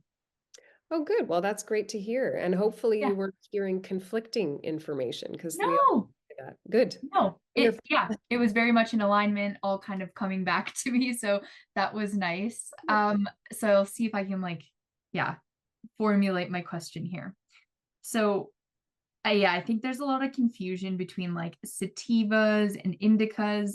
And if I'm understanding this correctly, this is really more about the cannabinoids and the terpenes that are having this psychoactive effect. Correct? Exactly. Okay. Just unlearn the whole sativa I mean, there is some truth to it in the sense that um, a plant, as it's growing, is going to be affected by the environment that it grows in. Naturally. So the cannabinoids and the terpenes that it produces is going to be affected by that environment. Um, and so as I mentioned earlier, sativas evolved in really hot climates. So perhaps it did push them to produce more uplifting, cannabinoid and terpene profiles. Same thing for indicas, the environment that it grew in perhaps did. But when we look at where we're at with cannabis cultivation right now, number one, the majority of what you're consuming is grown indoors unless you're growing it yourself. There's not, I mean, recently I do believe that we are now allowed to grow cannabis outside, whereas a few years back you weren't. Hemp could be grown outside, but not cannabis. And I think it may still be just an indoor crop because it smells, right? And the regulations require the producers to not have any smell at all coming out of the building. So obviously growing outside becomes very difficult. Um, but yeah, I think we need to unlearn that whole sativa indica because it's just not, if you're using it as a guide to choose a product because you're expecting to feel uplifted or you're expecting to have a better night's sleep, you could potentially have exactly the opposite effect. Now, if you have nothing else to go on, you don't know the cannabinoid profile of what you're about to consume. You can't access the terpene profile. Okay, go buy sativa indica. It's a 50-50, right? So It, could you it, remind me of how of like us women with endometriosis as consumers can identify the cannabinoid and terpene profiles? so what you need to do is to rely on the research. So you're going to see in the handout, I'm giving you access to Cannabis. They have a free platform. They also have a paid platform. And there's a discount code there if you decide you wanted to jump in that far, if you're like a science geek like me. um, but you want to rely on the research. And as mentioned, the research right now is pointing to CBD, CBDA, CBG. These are really the cannabinoids that you want to go after, caryophyllene, limonene, and linalool, if I'm remembering correctly. I'm pretty sure those are the three that I covered tonight for you guys. Those are the ones that we're seeing a lot of research on for endometriosis. So that's the reason that I mentioned those. But yeah, research is a great starting point for anyone, and then if we know that approximately 80% of the population has a similar reaction, then leaning on the research makes a great starting point. And then from there, you're going to figure out what you're like individually. I've met people, I met a guy who, after years and years of not having any success with cannabis, realized that he reacts really poorly to myrcene. So as soon as he just stopped using cultivars that had myrcene in them, suddenly he was managing his pain well, and he wasn't having all the bad reactions that he was having before. So it's a learning process, and again, that's why we go with the start low, go slow, because you're going to avoid those intense bad experiences. If you're just taking a little bit at a time, you're going to figure out your therapeutic window, I like to call it. Like, too little is not helpful and too much is not helpful. So we got to find where we're at in between there. And then you'll start to discover another way that is taught as far as terpenes go. And it's it's really hard because you can't go to the store and ask them to smell the product, right? Unless you're going to an illicit market dispensary where you can smell the product. But in our legal market, you're not allowed to touch it. You're not allowed to, all you see is the package. Um, but a good way to know if you're going to react well to a cultivar or a strain of cannabis is smell it. If it smells really good to you, same thing with essential oils. If it smells really good to you, it's probably going to have a beneficial effect. If it smells really bad and turns you off, you should probably stay away from it. You know, so as far as terpenes, that can be a The good nose substance. knows. Yeah, the nose knows exactly. I like that. And I So, think I just want to add one little thing to that, because I think as far as, when you sum everything up, where everybody is different, our endocannabinoid systems are different. Myrcene might, put me to sleep. It might make someone hyper. That's where the journal, like if there's one thing that I wish I would have done for the past 12 years that I've been using medical cannabis, is keep a journal. I'm mm, still doing it. But you really need to keep a journal, because you need to know what strain you just tried, try to get the terpene profile. And it has to be the terpene profile from the distributor, because a Blue Dream from this guy and a Blue Dream from the other guy might have different profiles. Yep. So you can't necessarily just go by the strain of the flower, right? So I think it's, with me, CBD was amazing. CBN is amazing for endometriosis. I love THC for breakthrough pain. Um, I think that the journal is number one, and understanding that what works for someone else who has endometriosis might not work for you. Yeah, and not to let that like get you down. Like Just takes we time. often hear that. You know, I have patients come to me and they're like, "Okay, I need you to help me get a prescription for CBD because my neighbor takes CBD and she has a bad knee and it helps her bad knee and so it's going to help my bad knee." And I'm like, "It might not." Or I tried the other thing you hear all the time is, well, like I tried CBD and it didn't work. Yeah, Oh, yeah, what'd you try? Oh, I went and had one of those CBD gummies and it did nothing for my pain. Well, give might it have been the wrong 2 weeks. dose, might have Yeah. been the wrong And and profile. and give it time. Like you're not using this, don't treat it as recreation, right? Treat it as something you're going to dose like you dose anything else every day, and give your body time to respond, because it's not an overnight fix at all. And it takes a lot. And that's the other thing with the journal and symptoms, right? You might look in 3 months, be like, I don't know if it's working or not. And then go back to 3 months when you started and be like, oh, yeah, none of that is happening anymore. So it is working. So it just helps you keep track of the process and Yeah, yourself. absolutely, absolutely. That is really great advice, and that's what I push my patients all the time. Keep a journal, keep a journal. It's gonna become like your Bible, you know, your guide of your own personal experience. So yeah, thanks for and that, I have Samara. 2 more questions. I'm so sorry. Um, I think it's trial and erroring. And I think a lot of women who have endometriosis or really any menstrual related disorders, they're always told to trial and error medications, which is a really crappy experience, but I think it's something they're used to. So if we can kind of relate that to this experience and journey with cannabis, it kind of resonates. And similarly with keeping track of symptoms, I think that's actually something that kind of naturally a lot of women do who have endometriosis, to keep an eye on things. So I guess there's the research relying on that, kind of finding out exactly what the profile is. But if you're someone who's not really willing to dive into that, especially with a chronic illness, it can be really overwhelming to do all of that to kind of get to the next step of feeling better. Would it be fair to say that going to a dispensary and finding either a flower or an oil that has the lowest THC and highest CBD content is a good place to start? Yeah, it could be a good place to start. I mean, it's definitely a safe place to start, and we know that CBD is, you know, has a great um, a research profile as far as helping people that are managing, you know, anything to do with pain and inflammation.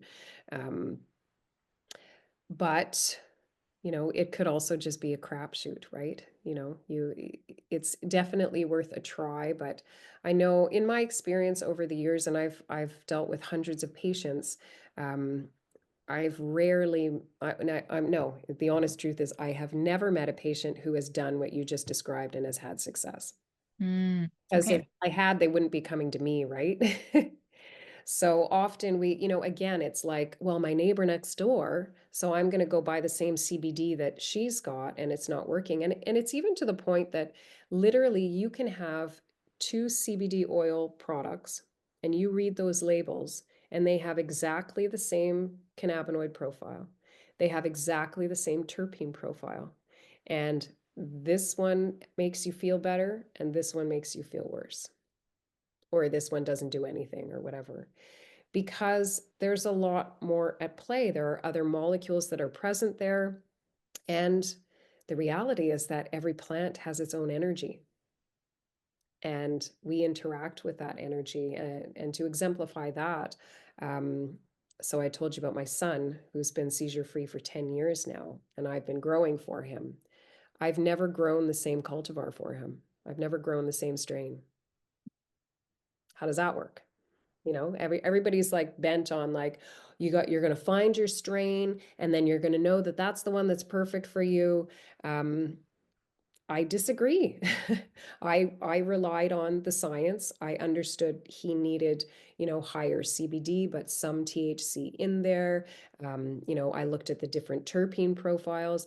I grew things that were in that general range, but sometimes I couldn't access them, right? So sometimes I was like, okay, in order to get his one-to-one balance product that he takes at night when his epilepsy is most active, um, and I want him to have more of that THC support, I couldn't find a one-to-one cultivar that worked. So I grew a high CBD and a high THC and mixed them together, right? But also, when I first started treating my son, I was using products that came from a licensed producer. So already grown flower, already made oils.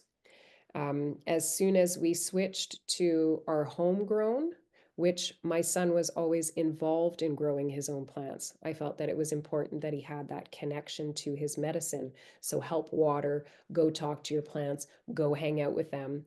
Um, we were able to cut his doses in half and still have the same benefits. So what does that have to, you know, what does that tell you? That tells you that's the energy, that's the exchange between you and your plant. That's another reason why I encourage people, like, getting in. The idea of growing can be a little bit overwhelming, I think, especially when you're unwell. The idea of having to tend to plants, and then, you know, it's unfortunate that Marianne dropped off, but she's actually a producer and she's still, like, right now, she's still trimming from her crop, her this, you know, past 2024 summer crop, right? Like, it can be a lot of work, and then processing it and everything else. But if you ever have the opportunity to grow, or let's say have a designated grower who can grow for you, but you can go and, you know, have some contact with your plants, I can almost guarantee you that you're going to have a better outcome from those plants. I mean, unless they're full of mold and bugs and whatever else, then you shouldn't consume them. But, you know, if they're good, if you've got a good grow, you're much more likely to have success with something that you've had contact with, because there is an energy exchange there. And there's actually science behind that too. I'm not just like spouting off. There have been studies that have been done. The first one I came across was a study on an epileptic, an adult epileptic, and this guy created a product, an oil-based product, using a specific cultivar. Um, and then they ran out and he couldn't access those seeds anymore. So he found a similar cultivar, and grew that.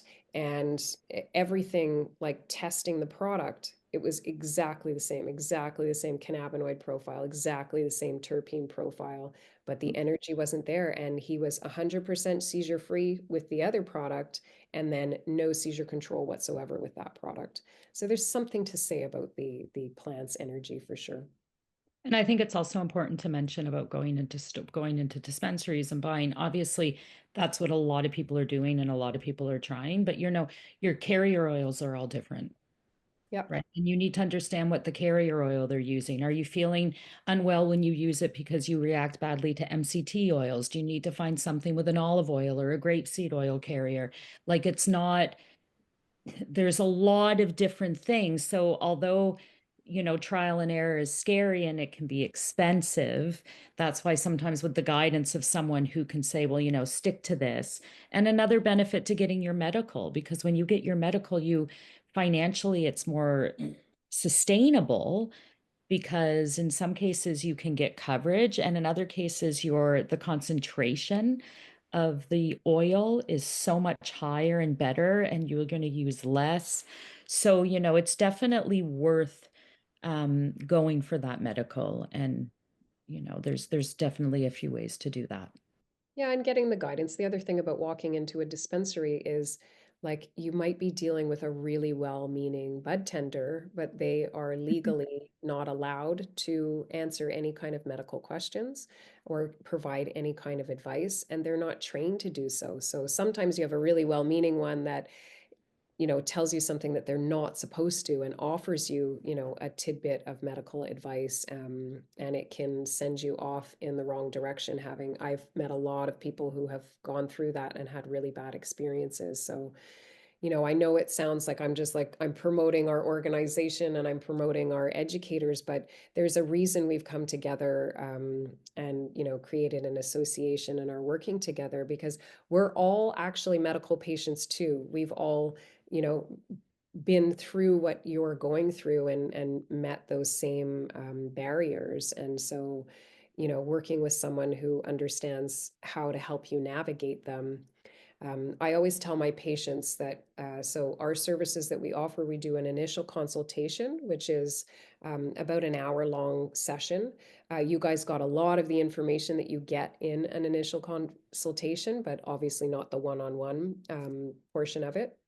And then from there, if you decide to embark on a cannabis journey, um, we offer a 3-month follow-up care package. So that includes helping you obtain a prescription, helping you, go through your paperwork to apply to Health Canada and learning how to do that. And then we do another hour-long session together to go through, okay, what product types are we looking at? What is your dose schedule going to look like? How are you titrating? How are you going to manage that? And then from there, we have weekly check-in calls. So, 5 to 15 minutes. How's it going? Are you feeling any better? Are you having any side effects? Are things not going well? We're there to help guide you through that. And I always tell my patients, the idea is that I don't ever want to see you again. Yeah. Yeah. Not because I don't like you, but I want to empower you with the knowledge so that you can continue this journey on your own without me, right? That you now understand how to navigate getting cannabis to work for you. Because guess what? It's probably likely, even if while we're working together, we find the perfect product and the perfect dose, and you attain like 100% health. It's a miracle. Your health is probably going to change at some point. Yeah. You're going to age, different things are going to happen. You may develop something else. You may get into a car accident. I mean, who knows what can happen in the future? So the idea is to empower you so that you can really advocate for yourself and know how to navigate the system on your own. I mean, I like my patients that I've been working with for years. I do, because I work in a family practice, I take care of all the renewals as well. It's usually just a real quick in, like, hey, how's it going? Have you had any health changes? Do you know there's these types of new products on the market or whatever it might be? And the rest they can handle on their own. So yeah. Any other questions? I don't mind staying on for a little while longer. I love your questions are great. So No, I mean, I think any other ones that will come up, I'm definitely going to sign up for a consult, which I look forward to because I definitely want to learn more about this. So no, yeah, thank you so much. It's been so informative. wonderful. And feel free, if you have any other questions or if, your members watch the video and they're like, oh, but I wanted to ask, like, you just reach out. We're happy to answer questions and support you however we can. And I want to thank you for creating the opportunity to allow us to give this talk and spread the good word of cannabis and help destigmatize a little bit and get some quality education out there. So thank you, Violetta, for allowing us to do this and having access to your community as well. Well, thank you. I'm sure it's going to help a lot of people, especially all this information. It's wonderful because sometimes we'll be prescribed cannabis, but left at that and not understand all the different forms that could come in and how to understand it, how to order it, or how to grow it. So this is a huge help for many people, I'm sure. Yeah, and I realize also like it's probably quite overwhelming the amount of information that we've passed on today. And it's not really meant to overwhelm you, but at the same time to understand like this is why people sometimes have a difficult time navigating and finding success with cannabis because it's not all that easy. It is individualized, and if we can take that approach, we're more likely to find success. So thanks again, everyone. And like I said, Violetta, I'm going to get you the copy of the recording, and it's just going to be a link out to our Google Drive where it's housed, but the link will give you access, and anybody that you share it with, please do share it with your community. And the Definitely will. handout, like I said, has a lot of other resources as well. And bits of research that you can dive into, so that you can decipher on your own as well. Well, I'm passionate about this because it helped me overcome like a fentanyl overdose. And then I was able to cut back on my opioids by using cannabis. And it took me years to find a doctor that would prescribe it and help me. And once it did, it really changed my health a lot and has improved things. And I just want to be able to help other people and spread that information so other people can know that there's other options aside from naproxen or opioids, and there are other things aside from hormones like cannabis that could maybe help our symptoms as well. Yeah, absolutely. It's nice to know what your options are so you can make choices that, suit your own personal needs. And I'm so glad to hear that you've had a successful journey and that your health is better because of cannabis. We love those success stories. So thanks for sharing. And thanks for joining us this evening. We'll be in touch soon. Thanks so Yeah, much. have a good night, Have a good night. everybody. Take care.